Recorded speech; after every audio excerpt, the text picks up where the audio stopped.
Awesome.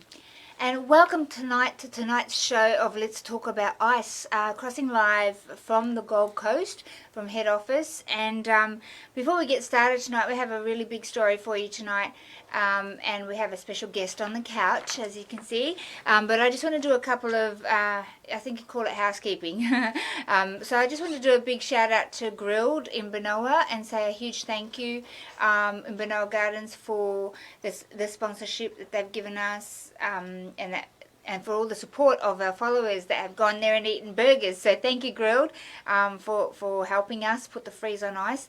Thank you to Mercer and Cooper, and we'll have some video footage coming up during the week. Thank you for their partnership.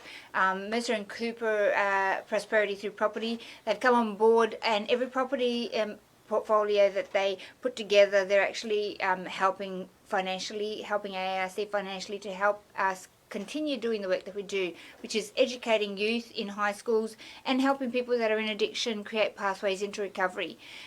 We also do some family support as well. So thank you, Mercer and Cooper, for your support and your generous donation and helping us get into more schools.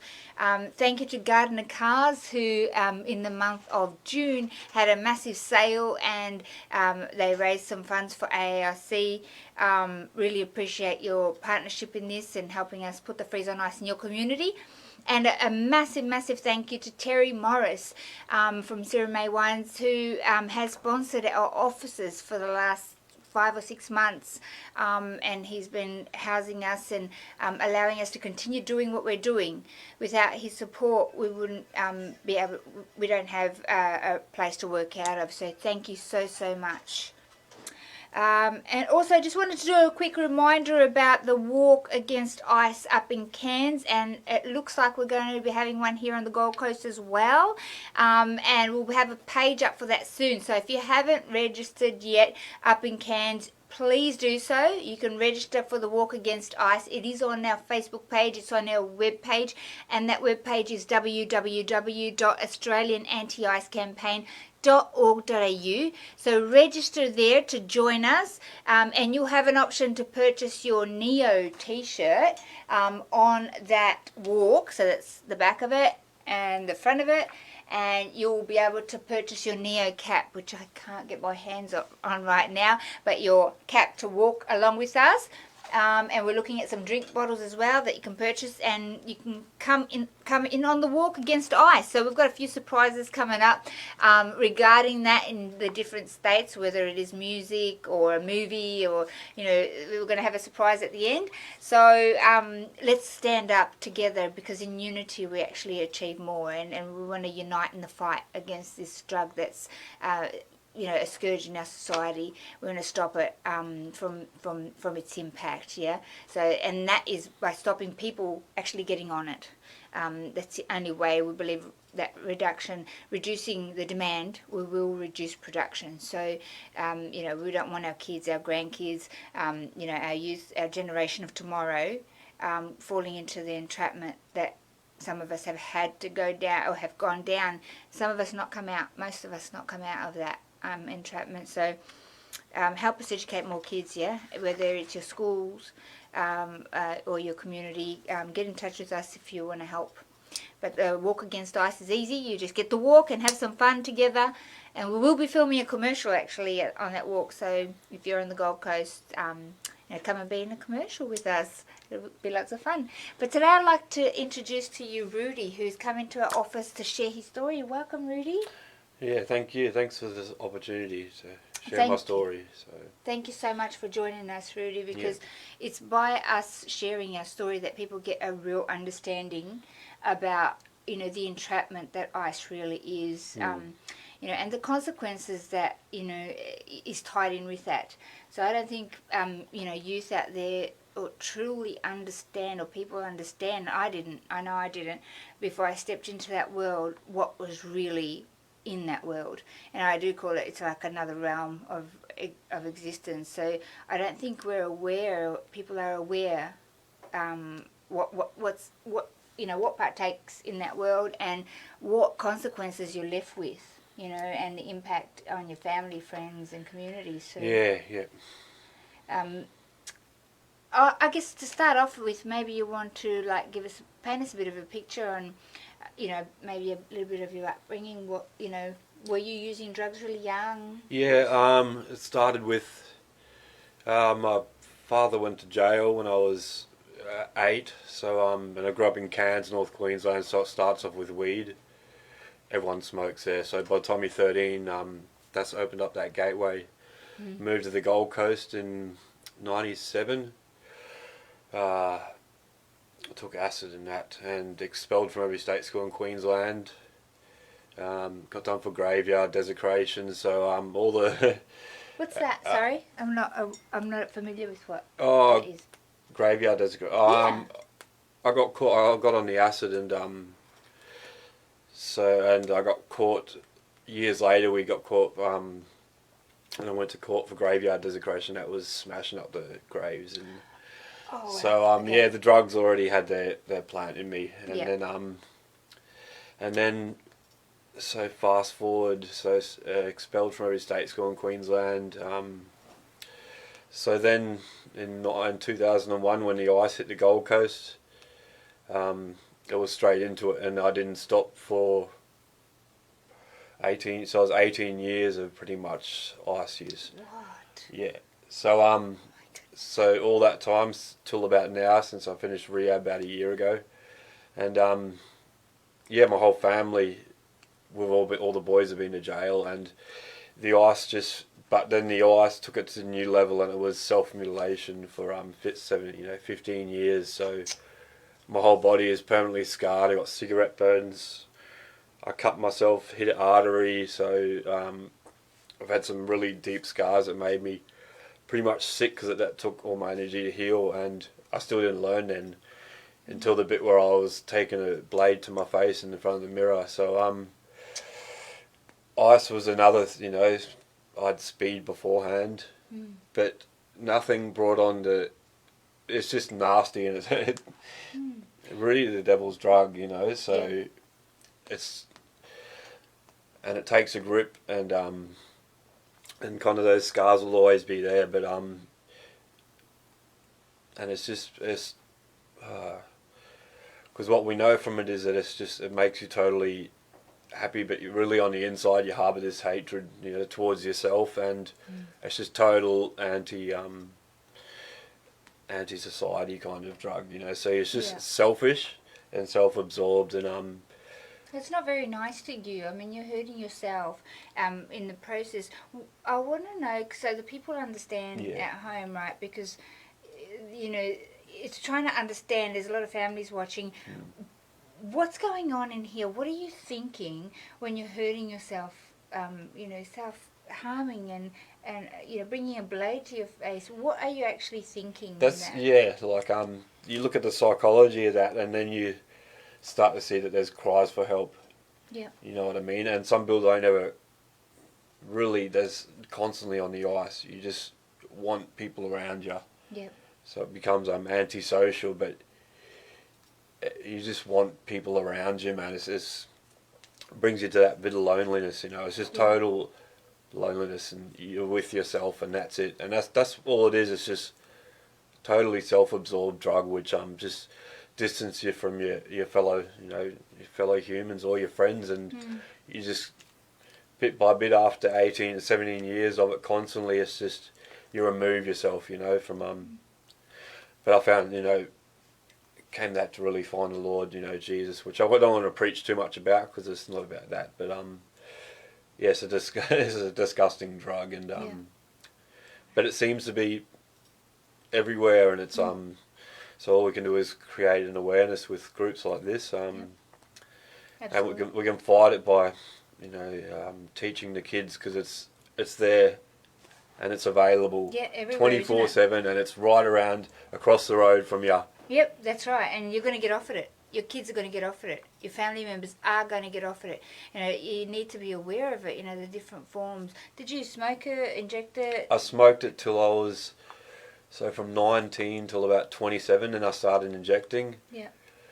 And then when I injected, I ended up shooting up acid as well. Yeah. Putting up acid in my vein, and then I was in for double armed robbery, So what it just brings you to is the need, it'll move on from the pipes to needles, Yep. And then you start poly using. Yeah, you start using anything like heroin, Yep. I moved on to heroin, and I didn't do that for too long, but it ends up with morphine and then just shooting up acid, you know what I mean? Like just, but that use of the needle and that, is that enticing? Yeah, it's another form of addiction, isn't it, as well? You get addicted to the actual needle and not just the drug. Yeah, exactly. That you're using in it. So tell me something, because I'm trying to get, an insight on what was going in here, your thought process, Rudy, along the way. So your family's using. What were you thinking when you were young and people were using drugs? Did you think that was normal? Did you? It was normal because in Cairns especially, you just use weed, like you just do drugs. It's just normal, and in the drug circuit, and because it's not, you get it before, you don't have to be 18 to get it. So it's really normal. We just use drugs, and that's what you did. Did you know that? Well, you probably do, but in the streets now they're lacing marijuana with ice and acid. Exactly. Marijuana that's deadly as well. I can't put any good words. It causes schizophrenia. Yeah, that's right. And ice and weed, they go together like hand in hand, because you'll have a bit and then you'll try to relax, and it's just, you become a psycho. Yeah. Like you become a predator. Yep. Everything goes out, like from your sexuality. Like everything just gets thrown out, and you just don't care, and you just become an animal. Yeah. Yeah. Pretty much you. And that's true, because what actually happens, Rudy, is that your midbrain takes over, because the ice hijacks the frontal lobe of your brain, and that's where you have rational, logical decisions and your process, right? Yeah. But when that's not working, the midbrain takes over, and they call that midbrain the animal brain. Yeah. So, and it really is, you don't care what you need to do to get the next hit. It's like when an animal's hungry, if whatever it wants, it's going to get. It's the reptilian part of the brain, absolutely. they call it. So that's that animal side, which is, and I found myself going to places which are not really. It was disgusting, and I ended up in jail because of that. So Yeah, and it's not really who you are, but you start to become, what the drug wants you to become. primordial, you become an animal. Yeah. And you just, so. I'm interested a little bit about the thought process in your head when you were, and I did ask you that before, but you didn't go there. I know that there's families out there watching their loved ones hurt themselves, and I know that they're crying out for help, but what were you thinking? Like, if I cut myself, they're going to pay attention to me. What were you thinking? Or I don't deserve to be alive, or I hate myself. What were your thoughts?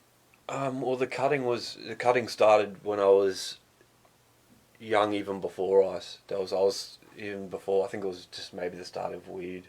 I was sticking stuff through my skin, so there was always that. I was always a bit different from the others, and ice just. I don't know. When you look at the spiritual realm, was now I start to, as I understand Christianity, which I've found through, sadly through ice. Yeah. You start to see the attack. Yeah. From the enemy, which is something that you can't really see. We can't see God, and we can't see those. So there's an entity out there as well, and ice is just, I think it's a product of him. You know what I mean? Like. Yeah. And if we're speaking to you, if you're watching this and you're in addiction, or you've been down that journey, you know exactly what we're talking about. We all see the same. The dark, tall, skinny man behind the trees, and the shadow men chasing us, it's a very dark world in that ice world, and it can tell you to do some horrible things, and to hurt even your family members and people that you love, and where you wouldn't naturally do, but it gets inside you like nothing else. That there is a spiritual, major spiritual element here at play. It's not just a physical thing.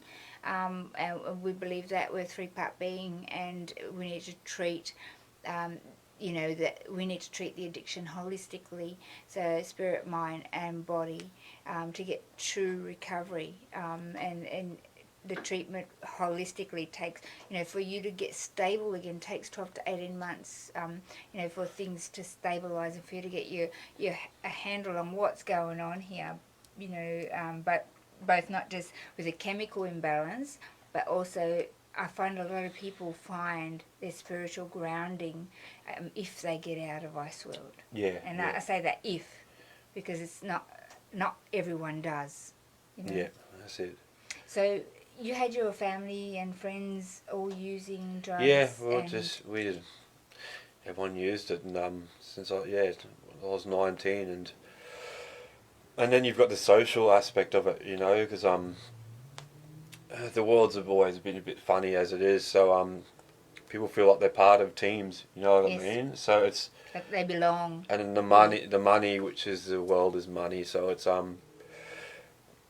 has a lot of bits which just grab you, and it makes people feel special, and it makes people team together, and they get their little crews, and it's a sad ride, So did you find that those teams, the people that you thought were your friends and were around you as Yeah. were they really? No, I don't. Like I still go and visit, and I've seen people today that, as much as I want to, we didn't really have anything except we like to get on the drug, because that's what you do. Like once you're on it, that's all there is. You're waiting. That's what you're doing. You're constantly waiting to get on it. Yeah. That's all it is. Life is just, when's my next hit? Yeah. So everything stems around that, and you'll just wait, and you'll pretty much be dead to the world and for your next hit, and that's what it'll do. It'll just, there's no recreational using. And I hear that, some people go, I'm just using occasionally, recreationally. We can't do that with ice. It will suck you in to its darkest pit. And you end up, that becomes your life, that becomes your partner, that becomes, your family, and it becomes the air that you breathe, until it destroys you. Yeah. Yeah, there's no recreational, no. You must have seen a lot of people damaged along that path, Yeah, like from people cutting themselves because I was cutting myself, or me cutting other people because it's just nuts. It's just crazy. Wow. Like people asking me to cut them, and then I cut them, and then they go into a psychosis, and then you've just ruined someone's life. But I can't take all that blame on myself. It's just people just get hurt along the way, and And that's what the drug enables you to do. It really does. You don't have control of your brain, and it takes over your whole being. And I know people that they're in prison today, for hurting family members, and it's really sad because you can't, one guy killed his dad, and you actually can't take that away. If you come out of Ice World and look and say, who was I? I still, I don't even know the person that I was in Ice World anymore. I was like, man, I can't believe that I did those things, or I was even that person. Yeah, I never robbed off any. I never stole off any. Then suddenly I clicked out and was doing 2 armed robberies into jail and straight off, no medication in jail. So they don't give you rehab in jail? No, you just put in, and it just continues. Once you get to jail, you're in a system, and then and then you get out. You either get out, and some people don't ever make it back. Wow. They don't make it back, and that's the end of the story. And So what do you mean they stay in there? You institutionalise. It's so easy, because then you fight in there, and then you want to become a fighter when you get out, because it's all about the fights, and it just scars people, and some people just ruin for the rest of their life. I heard, and maybe you can clear this up for me, I don't know, I haven't been in, but I heard that there's more ice in jail than there is on the streets. Yeah, more in jail. There's people get it in, they manage to get it in. They manage to get in heroin, weed, Subutex, and ice, and they share needles, and they share, I ended up sharing a needle after my second jail thing because I just didn't care anymore, It took me 5 months of my second sentence, until I just told my roommate, just give me, because I just needed a shot, and I didn't care anymore. Luckily, thank God, I knew he had my back, and I didn't end up with any diseases or Hep C or anything. So Thank goodness. yeah, but that's what you just don't care anymore. Like I've shared needles with ice, use it. I just didn't care. Yep. It's like they got it there, and you'll just pick up one, and you just don't care. That's really sad, because It's just you got a death sentence. You're like, I just need a shot. you know what, Rudy? We've been gifted. Yeah. The gift of life. You got your limbs. Yeah. You've got your arms. You got your mind. You've got a great personality because we've been sitting here chatting. Yeah. You got everything in front of you. To live an abundant life. Yet we go down this track of, self-destruction, and I know I've been there too. And once you step into Ice World, it just sucks you in, and you start. It freezes you. Everything's frozen. Everything stops. Time stops. Yeah. And everything is frozen. It's just a deep freeze, and you're frozen in that time and that space. And like some people will be lucky to get housing commission, and then they'll just sit on it for the rest of their life because they're too prideful to go, I've got to, or they just don't care anymore. You just really don't care. So I was lucky, finding Jesus and my thing was a big thing that helped me get a real positive attitude and wanting to help. I've always wanted to help, sometimes in the wrong ways along with dealing and that. The whole dealing aspect of ice is as cool. People feed on people knowing that people need them. Yes. Yeah. Dealers feed, like, they don't care about the money. It's, this guy needs me, and they love it, and it's about the dealing. I'm a crack dealer. It's America, It's with the rap, with the music and that. I'm not going to about rap music, but it's cool to be a dealer because people wait on the edge of their couches. I've waited for dealers on the edge. You wait for 24 hours to bring 1 point around. Which you know what I mean? You will wait and you'll wait and you'll hate them until they get there. Then you'll be their best friend, and they love that. Yep. The control and the power trip that they. So there's not just the drug. It's the people needing them. Like they know they're on the ends of their couches and their whole lives. Some people have families on ice, and that's just how it is. And the mum and dad will do it, and and the kid sits there and gets neglected. So it's 2 and 3 generations deep today. I've seen it, like 8-year-old kids. Like, where did you get the gear, mate? And it's families are giving it to them because they're not thinking straight. Who in their right mind will give a kid? They're not in their right mind, and that's. I've done stories of people giving a 9-year-old a shot. Yeah. You know what I mean? Like, it's just, that's next level. But Do you know that they did some tests in I think it was in New South Wales University, or it could have been Adelaide, where they did the scans on the brain of some kids, kids that used ice 6 times, and they compared the brain scans to that of early onsets of Parkinson's. The brainwave patterns was like Parkinson's, and that was only using ice 6 times in a youth.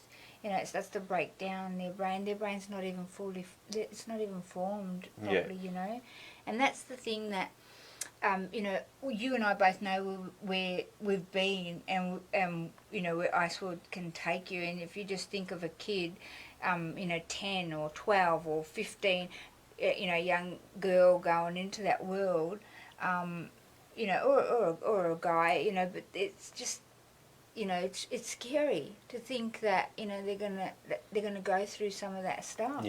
And our heart here at AIC is that we've got to get in front of these kids. We've got to get in front of these youth before it's too late, because they're gonna get off at it. Might not be this school holidays. It might be next school before holidays. Alcohol. That will come in before, because it's easier to get. You don't have to be. You don't have to be at it, and you can get it anywhere on the street. It's $30 a point these days. Wow, that's you know what I mean? Like, mate. That's incredible. So it's getting made everywhere on the streets as well. You got meth labs everywhere, and it's not. That won't happen to my kid, or that won't happen to me. They're going to get off at it. It's inevitable. The time is coming, and what are we doing about it? And our heart is to get our educators get people like us who've been there go, man, trust me, let me tell you about what happens. Let me show you the scars. Let me tell you where this world is going to take you. And hopefully they won't touch it, because there is no other way.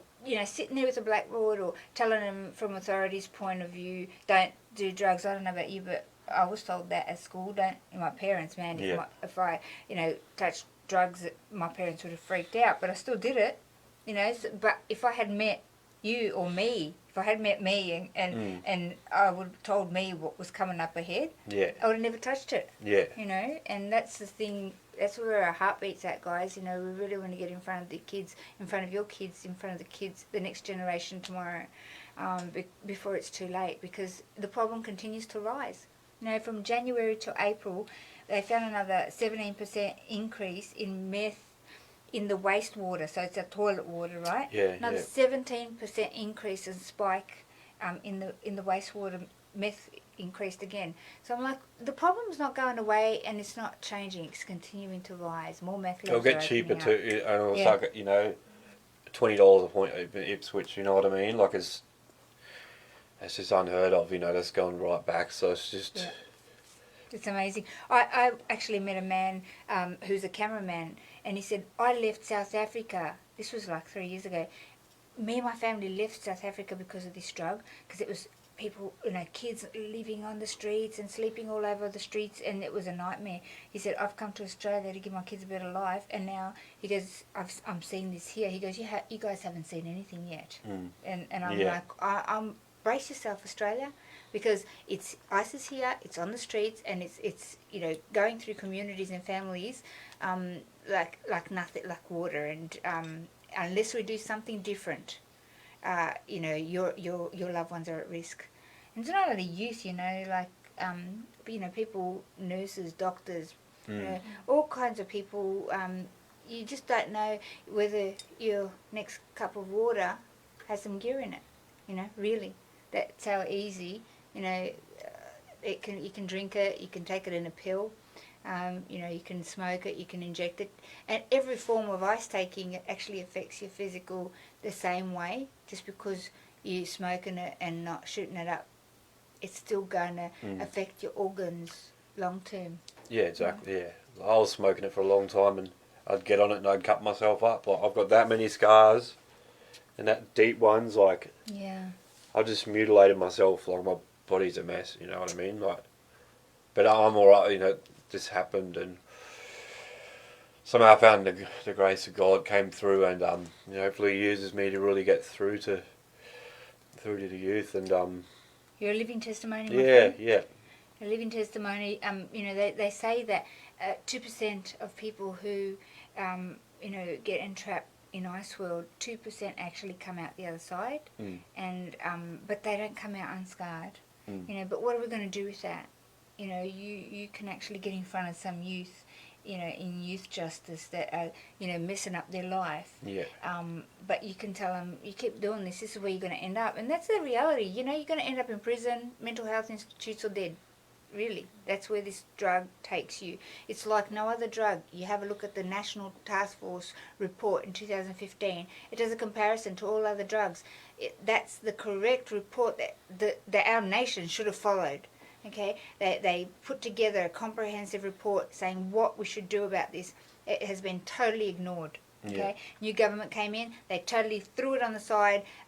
Education is a huge key, real lived experience education by people who we train to deliver this education. We're not that's not the only thing to do. We obviously have to police the matter. We obviously have to change the laws to enforce that. But it's a comprehensive approach. You can't think that by doing the same thing again and again that we're going to get a different result. It's not going to change. So I don't know. I'm interested in knowing a little bit about like the kinds of people that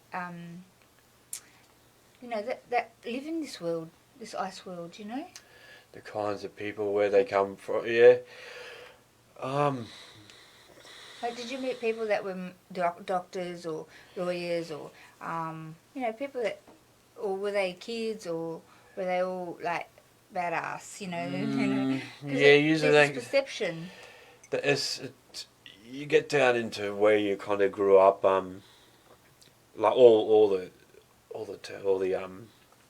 postcodes in the Gold Coast, from Labrador to anywhere, Palm Beach, out the back, Coomera. It's in everywhere, but so it's the socioeconomics of the place as well, which will determine. You know, I grew up moved to the Gold Coast and left my father's house and moved into Southport, right in the ghetto. So we'll sell it to everyone, and yeah. So the kinds of people.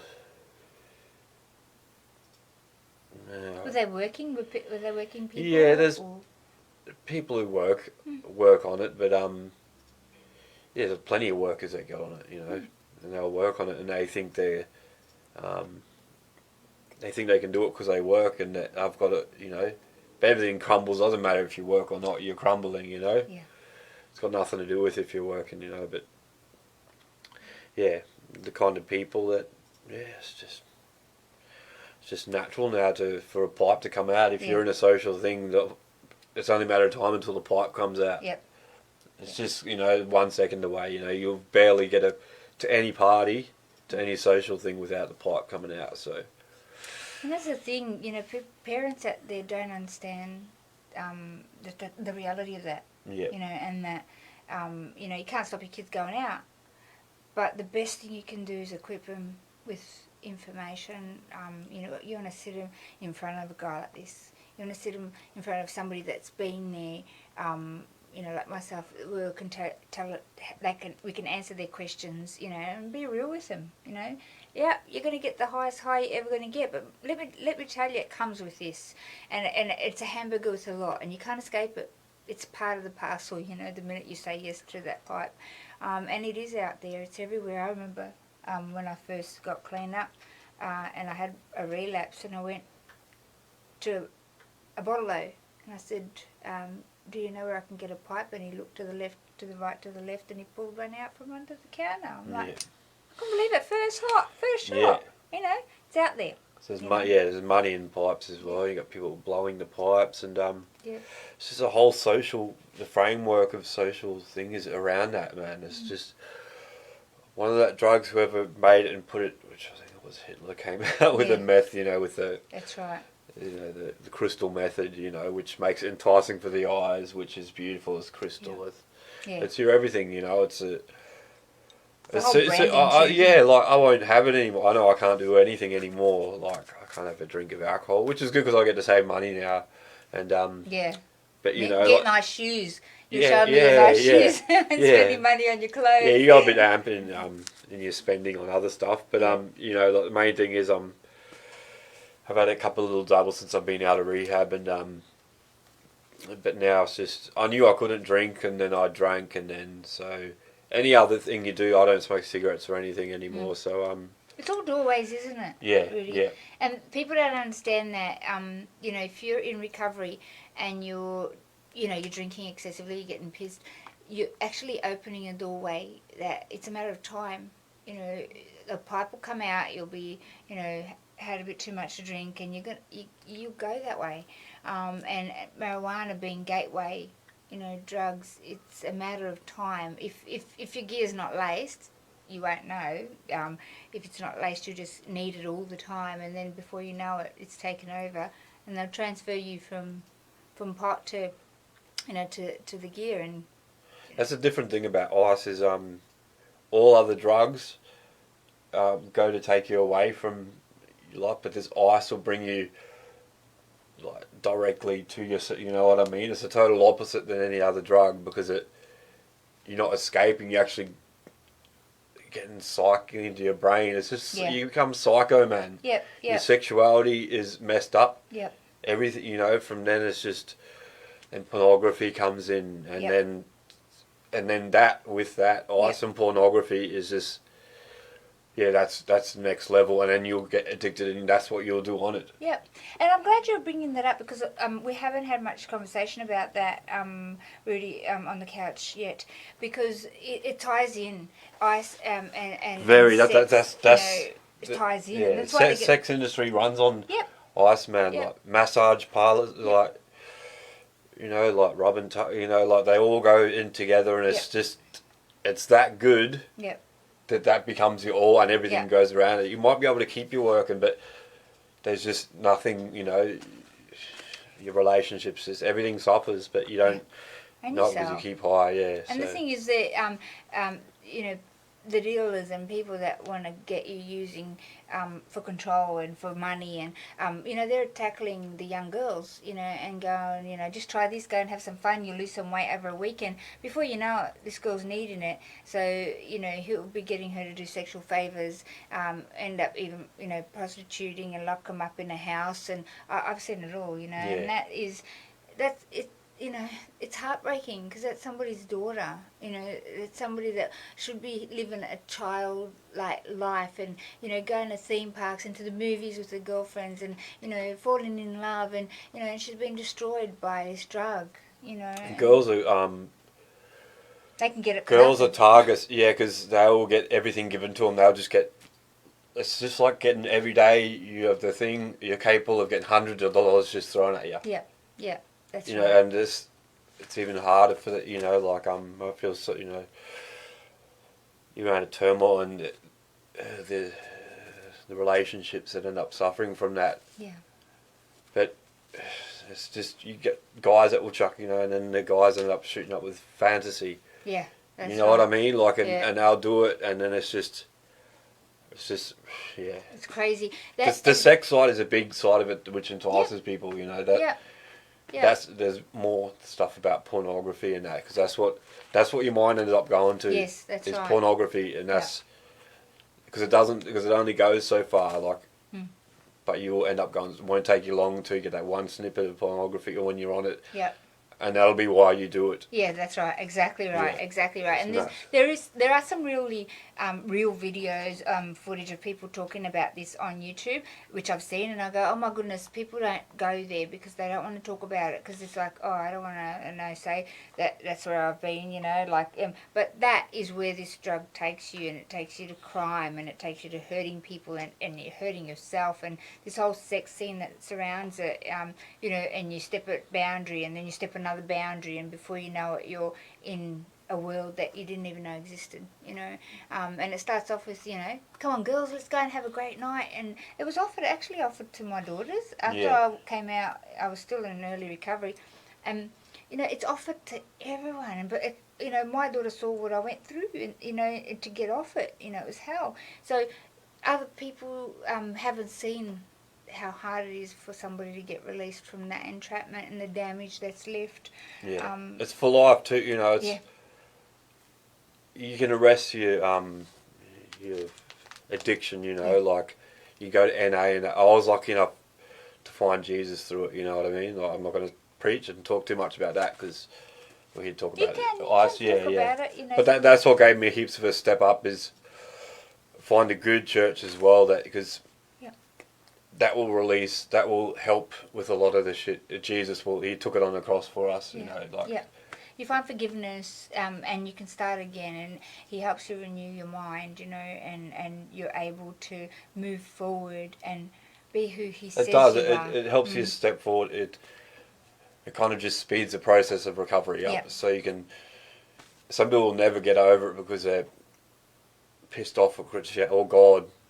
Because they think, why will God allow this drug to be? So humans have he doesn't control everything, So anyway, not go too much on about that, but Jesus will help you arrest that addiction, and give you a lot more power, and you'll be extra 50% better. Your brain will be functioning at least, Yeah, not just that, but you come into a space with, people have a heart to love on you and help you instead of condemn you, and that makes a huge difference in your early recovery, because you're so messed up and you're so angry at yourself, and you can't forgive yourself. But when people can come around you and love you back to life, is what I call it, it really gives you a platform to start forgiving yourself and to move forward from, because we have free will.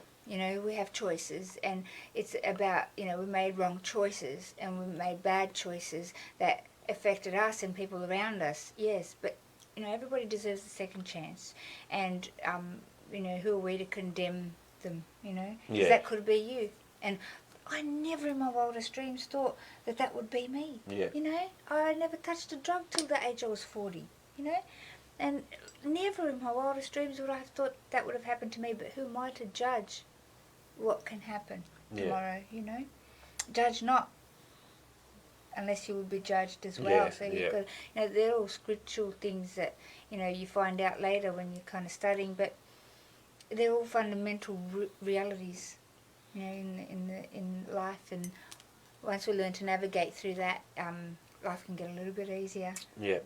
But you know, church can be a real good support. It's a loving community that, you know, like group therapy, NA, AA, you know, where you're accepted unconditionally, and that you know, you can be loved back to life. Yeah, find a church and keep your NA or your AA meetings up. Like, don't just put it all on the church. Keep both sides spiritually holistic. Yeah. Yeah, and a drug and alcohol counsellor is always good. And once you go to NAAA, you can get a sponsor as well. There's Crystal Meth Anonymous as well. There's CMA groups. But a group therapy where you can openly talk about your journey and what some people who may be further along in their journey you can learn from and give and take. And it's, you know, it's a loving environment of understanding. Yeah. And so you're walking that journey now of recovery, and you do group and you do church. Yeah. And you got a sponsor? I got a sponsor. Work is a big get out into the workforce, you know, like after you've done your recovery, maybe 6 months, you know, within the year, you want to find work because you have to start feeling like you contribute. The best thing is to get back into society and helping people. Yes. Helping others, and you'll feel, you know, that's right, doing God's work. He gives you gifts, you know what I mean? Like, if you do the right thing, he'll give you, you know, he doesn't love anyone more than the other, but if you do the right thing, he'll help you along the way, you know. So where did you do rehab? I did it at Fairhaven. And was it easy? Yeah, only because I was, because it's a Christian rehab. Fairhaven's great because it's Christian, but it's also great because it doesn't punch it into you. Yep. You know what I mean? You can't force anybody to accept God, or but you will find that it's easier once you do. But they do a holistic approach to recovery. Yeah. They treat every aspect. Fairhaven was good because it's up in the hill of Mount Tambourine, you know. But you got Miracle, you got Transformations, which is you know, he's moved across to America now, so he has a lot. Yeah, they have a long Transformations actually, which is a very Christian base, and they're pretty.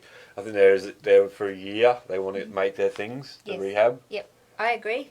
Because other ones are like, I think it's gone down to 3 or 4 months, because they want to help all the addicts, you know, like you can only, which is fair enough, but it takes a good while, you know. So it takes 12 to 18 months before the chemicals in the brain actually are rebalanced, and you can say, okay, things are starting to repair now.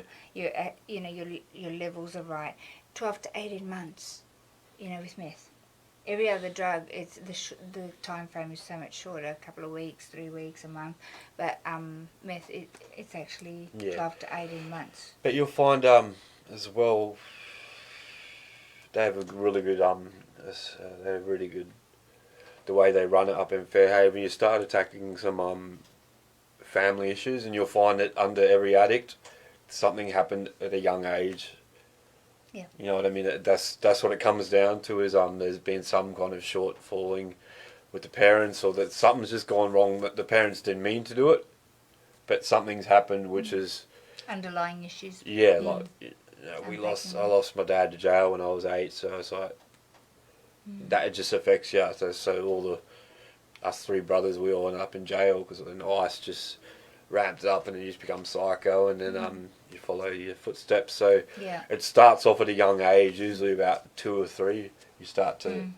That's where the problem is usually. Like before you can actually realise things in life. So that's when the trouble starts usually, and that's ice addiction and drug addiction altogether will come. It'll stem from a childhood trauma. So, and you can get to a good rehab and they'll address those situations. They'll slowly bring it out of you, which was great about Tambourine. They have a program which ease you into it, you know, and then at the end you start going, okay, what happened when I was young, you know? So you can get over it. You're doing those 12 steps to apologising to people that you've hurt along. Taking accountability with addiction is a big thing as well, knowing where you went wrong, and we didn't do everything wrong, but taking responsibility for your actions and your choices, because we have a lot to do with with the drug as well and the addiction. You know, you got to, of course, ice is a bad drug, but you got to poor choices as well. Yeah, that's right. But you know, through these anti-ice campaigns, obviously the right people, and then the right people hear it, and then the right message. Just at one time, the penny drops. Yep, that's right. So become the right person to share at the right time, and this is how the world goes. And we can learn to slowly put it back together. And you know, I found that the years of my study is that people do things in life. They make choices in life based on two fundamental truths. One is because of love, or because of fear. So, you know, if we break down everything that we choose in life, we're going to go, did that choice come from love, from a place of love? Love for self, love for others, love for life, love, for humanity, or did that come from a place of fear? I'm afraid that person's going to hurt me, so I better, put my guard up. I'm afraid that my family's going to fall apart. I'm afraid that I'm going to be left alone, or all the underlying issues. So it's really good sometimes if you're in early recovery, you might want to start to process that and think about that. The other thing I found was really helpful in my growing up was, my early 30s, I did a course called Landmark Forum. It was an intensive 3-day program looking at the psyche and how people think and why we do what we do. And I found that, they found and they taught us that when we're 3 different stages in our life, one when we're 2, one when we're about 7, and one when we were about 13, we make 3 major decisions or choices about, make decisions about our life and who we are in our life at those ages. And we go on the rest of our life getting evidence to prove ourselves right. And they're negative choices that we make. And what happens, they start to snowball and snowball. And that's why we have to, break them down and go, okay, how old was I when I made that decision? I was 2. Was it true? No. Where did that come from? I made that up. How much value? And I'll give you an example, right? There was one guy who stuttered. Like, he couldn't get a word out. And he got up and he couldn't even get up and talk at the beginning. And then by the end of the 3rd day, he got up and gave a most amazing speech. And his heart was because he wanted to be a good manager of a business, and he couldn't even talk to his team because he stuttered so badly they couldn't understand him. But what happened was, one day when he was 7, he went to do show and tell, and he needed to go to the toilet, but the teacher didn't let him go before he did show and tell. And it ended up he peed himself while he was at the front of the classroom, and he did show and tell. And he decided that day everybody laughed at him, and he was never ever going to be embarrassed like that again. So the nerves kicked in when, and he started stuttering. He didn't want to talk in front of people because then the rest of his life he went on, every time, he said something and if somebody laughed at him, he said, see, I can't talk in front of people. And he collated all this evidence, and it wasn't really true. He just needed to go to the toilet that day, and his teacher didn't see beyond that, and how many 6-year-olds pee themselves, really. So when he got to break all that down and see the truth in it, within 3 days his stutter was gone. Yeah. It was amazing. And we do this, though. We do this in life, and we collect this evidence, and it's false evidence, and we make it mean something. For me it was, I'm not good enough. I'm not good enough, and it doesn't matter what I did, I wasn't going to be good enough. And I tried to be perfect all the time, because it was never good enough. And you know, no, there is no perfect person. We're perfectly imperfect, like I say to our team, you know. With all our, you know, our flaws and our imperfections, we're perfect. That's the way that we're made. There's no other replica of me or you, Yeah, you know. yeah. And that's how we're made, and that's what makes the beauty of this world, you know, that we live in. God made us all perfect just the way we are. Yeah, I used to argue that fact too, that in that way we are, well, perfect, we just don't have a view of what perfect is. That's right, exactly. Perfect imperfection. So, but you know, addiction as well, it runs in many other forms, not just with ice and that. That's so right. people in addiction don't feel like, because there's other people that look like they've got good lives that don't really have good lives either. So That's right. It's know, a facade, isn't it? It's not real. Yeah, yeah. That false thing will. There's plenty of people that are probably worse off. Like a lot of people that have got to addiction get to find a more pure way of life because they start to address those problems through NA and that, and they can end off more pure people than people that have never had these perfect lives that they just numb, you know. Yeah. So addicts as well don't feel like you're different than any, you know. Like we all have our own journey, and yeah, hopefully with just as technology becomes on, we get more aware. So Yeah. yeah. Everyone has a skeleton in their closet, right? Yeah, And everybody yeah. has stuff inside, you know. And this, when we're talking to schools, it's like we all have problems. And if they say they don't have a problem, you're lying.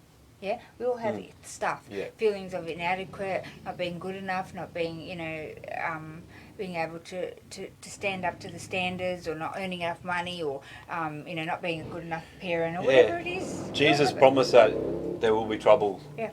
He gave us that one thing, so But we overcome them. yeah, exactly. And he equipped us with the thing to overcome them. But there will always be trouble, like no matter who you are, you know. So addicts that are watching this, you know, like other people have trouble too. It's just, And there is hope.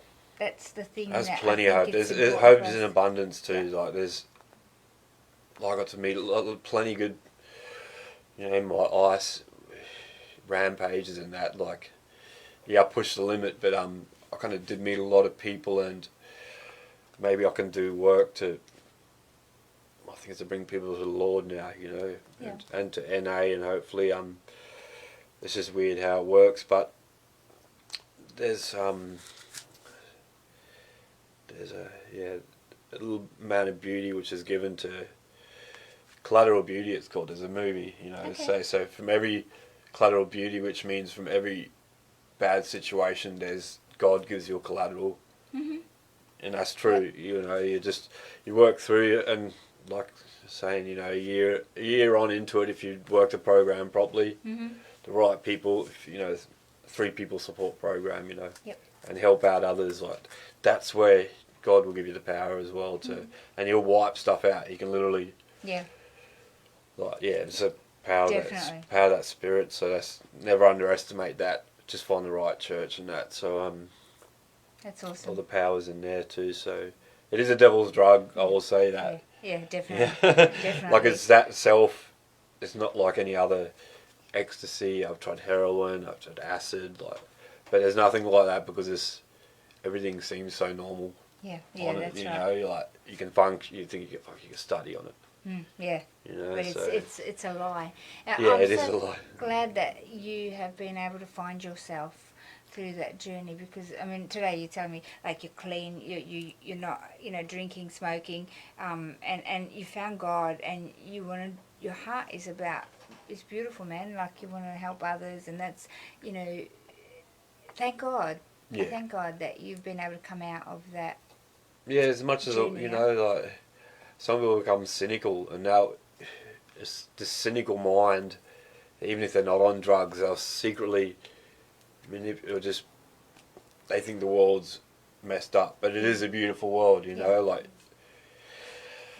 our Father who art in heaven, you know. So if we'll find heaven on, you know, you can find heaven in this time, no matter if you've been on ice or not, you know. And it's through friendships, through love, through a flower, through, you know, beautiful sky. Like the fair, you know, the salvation thing is others. Yeah. You know, like you concentrate on others, That's right. not yourself, about helping others, and then he'll give you extra power. It's so true, you know. When my sponsor, which I call my buddy, he was organically planted, you know, in my life. And through a church, I walked into a church and somebody said, "Oh, you got to meet this person." And I met my buddy, and he used to. When I wanted to die, I was in early recovery, and I was like, "I want to die. I want to suicide. I don't want to live. I can't do this life." You know, he'd pick me up and he'd say, "No, today we're going to go and help Mrs. Jones because she's got cancer and she needs us to go and visit her." And I'm like, "I don't want to go." And he'd go, "No, we got to go because she's sick, man." And I go, "All right." So I'd go, and then by the time I left her place, I felt like so grateful because I was able to be there for her and help her and then talk to her, and I was so grateful that I was healthy and I didn't have to go through what she's going through, and my whole mindset changed. It's a gratitude list, yeah, that we receive. You know, we actually receive by giving. There's plenty of other people in the world that are, you know, we're kind of pretty blessed. You know, it's a curse to us, but you know, to be Australia is a beautiful country, and we've got all the facilities we need to get ourselves right. So all the help's there in abundance. You know, so God has made sure that to attack it. You know, and so it is.